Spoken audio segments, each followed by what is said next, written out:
दोस्तों, इस दुनिया में शादी और शारीरिक संबंधों को लेकर अलग अलग देशों में अजीब अजीब तरीके के कानून बने हुए हैं। कुछ देश ऐसे भी हैं जहां शारीरिक संबंधों पर सार्वजनिक चर्चा बिल्कुल भी नहीं होती। वहां शारीरिक संबंधों पर हजारों पाबंदियां हैं, लेकिन कुछ देश ऐसे भी हैं जहां शारीरिक संबंधों को एक सामान्य प्रक्रिया के तौर पर लिया जाता है। ऐसे देशों में सेक्स को लेकर खुलापन है। इन देशों में शारीरिक संबंधों को लेकर बने कानून भी अजीबोगरीब हैं। कहीं सुहागरात के दिन दुल्हन की मां को कमरे में रहने की परंपरा है, तो कहीं हस्तमैथुन के लिए मृत्यु दंड की सजा तक का प्रावधान है। कहीं पर गैर मर्दों के साथ नाजायज संबंध बनाने से महिलाओं की मनोकामना पूर्ण होती है, तो कहीं पर कंवारी लड़कियों की सील तोड़ने के लिए वहां के जवान लड़कों को सरकारी नौकरी दी जाती है। दोस्तों, आज हम आपको दुनिया के दो ऐसे शहरों के बारे में बताने वाले हैं जो कि अपनी अजीबोगरीब सेक्स परंपराओं के लिए जाने जाते हैं। तो चलिए सबसे पहले बात करते हैं इंडोनेशिया के बारे में। दोस्तों, इंडोनेशिया देश में एक अनोखी परंपरा है जहां महिलाएं अनजान पुरुषों के साथ शारीरिक संबंध बनाती हैं। ये महिलाएं इस दौरान पूरे 7 अजनबियों के साथ संबंध बनाती हैं। आपको जानकर और भी शौक लगेगा जब आपको पता चलेगा कि ये सब वो अपने पति और परिवार की इजाजत से करती हैं।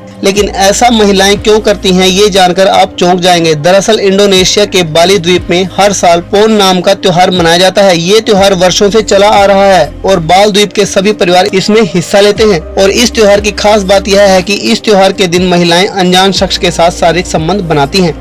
बरसों से चली आ रही परंपरा के अनुसार इस त्योहार के दौरान अगर कोई भी महिला किसी भी अनजान पुरुष के साथ संबंध बना लेती है तो उन दोनों की मनचाही मुरादें पूरी हो जाती हैं। इसके अलावा परिवार में खुशहाली का माहौल रहता है और परिवार के साथ निजी जीवन में भी खुशियां बनी रहती हैं। आपको जानकर और भी आश्चर्य होगा कि ये त्योहार वर्ष में एक बार नहीं, 2 बार नहीं, बल्कि पूरे 7 बार मनाया जाता है। इस परंपरा और रिवाज के अनुसार हर बार महिला को एक नया अजनबी साथी खोजना पड़ता है और उसके साथ संबंध बनाने पड़ते हैं। एक खास बात और कि अगर कोई भी महिला अपने पुरानी साथी के साथ संबंध बनाती है तो उसकी मुराद पूरी नहीं होती। इस त्योहार को मनाने के पीछे भी एक प्रचलित कहानी है। दरअसल इंडोनेशिया के एक युवा राजा का अपनी सौतेली मां के साथ अफेयर था। सेक्स करने के दौरान उनकी हत्या कर दी गई और गुनुंग केमुकस माउंटेन के टॉप पर उन्हें दफना दिया गया। इसलिए ऐसा माना जाता है कि जो कोई माउंटेन के टॉप पर सेक्स करता है उसे अच्छी किस्मत प्राप्त होती है। इसी कारण हर साल यह त्योहार एक खास पर्वत पर मनाया जाता है और त्योहार के लिए दूर दराज से भी लोग आते हैं और पर्वत पर पहुंचकर एक दूसरे को आकर्षित करते हैं और फिर वहीं शारीरिक संबंध बनाते हैं। साल में 7 बार आयोजित होने वाले इस त्योहार में महिला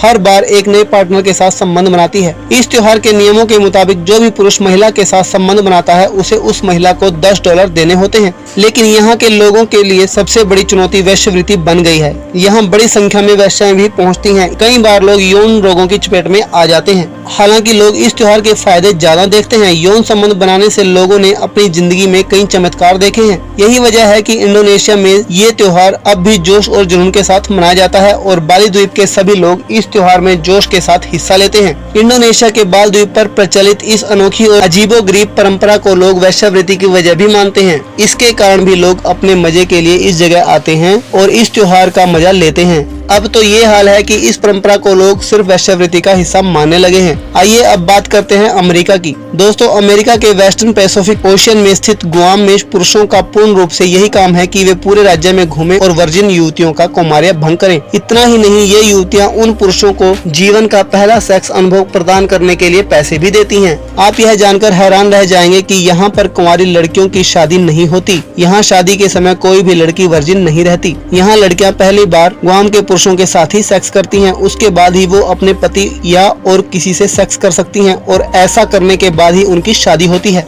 अमेरिका के कानून के अनुसार अमेरिका में कोई भी लड़की शादी से पहले बच्चे को जन्म दे सकती है और यही वजह है कि वहाँ पर ऐसी लड़कियाँ बहुत ज्यादा तादाद में पाई जाती हैं। अमेरिका में 4 करोड़ से भी ज्यादा पोर्न वेबसाइट है जिनका इस्तेमाल हर रोज अमेजोन, फेसबुक, ट्विटर से भी कहीं ज्यादा होता है। अमेरिका में नागरिकता पाने के लिए किसी भी इंसान को ज्यादा से ज्यादा 5 साल का समय लगता है, मगर किसी भी अमेरिकन से शादी करने के बाद वहाँ पर कोई भी 3 साल के अंदर ही अमेरिका की नागरिकता पा सकता है। अमेरिका में एक सर्वे के मुताबिक केवल 12% लोग ही अपनी जिंदगी से पूरी तरह खुश हैं। 88% लोगों का कहना है कि वह अपनी जिंदगी से पूरी तरह से कभी खुश नहीं हुए। अमेरिका के आबादी के 33% लोग काफी ज्यादा मोटे हैं और यहाँ के वुमेन की एवरेज वेट 58 किलो होती है। इसी वजह से अमेरिका को मोटापे का देश कहा जाता है। यहाँ पर मोटापा बढ़ने का सबसे बड़ा कारण फास्ट फूड खाना है, जिसमें बर्गर, पिज्जा जैसी चीजें शामिल हैं।